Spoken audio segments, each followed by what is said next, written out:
Jūs norėjot kažką tai? Ko čia tai? Ai, aš ko atėjau, pafilmuoti, o jūs ko atėjot?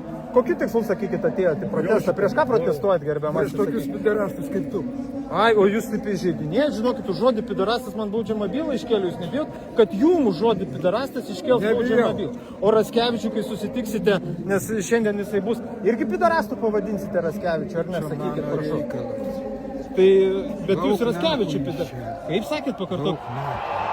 Laukta. O tai kodėl jūs rusiškais keiksmažodžiais keikėtės? Todėl, kad nekenčiu tokių kaip tu vatnikų.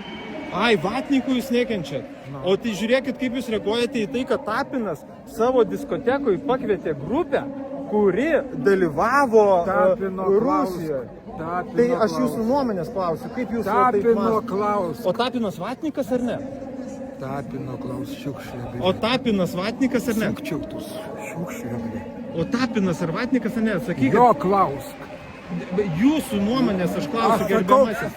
mano nuomonė, tu esi šiukšlė. Ai, supratau, jūs čia taip neįžeidinėkit manęs, taip, nes aš jūs dar ir į teismą. Gerai, paduok. Prisistatykit, prašau, vardą pavardę, pasakykit. Aramis Andrijauskas. Andrijauskai, tinka, aišku, ačiū, kad prisistatėt, bendrasos užtenka. Tai va, bet labai piktas jūs, ar vaistų iš ryto negėrėt? Kas atsitiko? Ne, negėriau. Nu, va, aš, pamatai žinokit, tokį? pamatau ir Tu čia langus daužiai kurva. Ne, aš čia langų nedaužiau. Davai. Nu, nedaužiau aš čia langus. Jūs kodėl čia taip sakot? Ir pas jūs tik rusiški keiksmažodžiai, kodėl taip yra? Tai gal jūs vatnikas? Aš rusas. Ai, jūs rusas.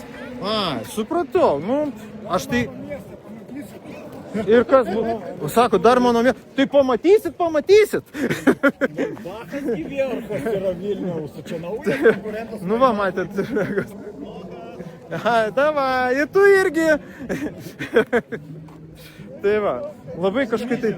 Bet kažkoks žmogus gal su sveikata negerai, gal reikia...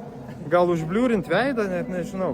Nu, režisieriai, nuspręskit, gal užbliūrint jį reikia, gal žmogus sergantis.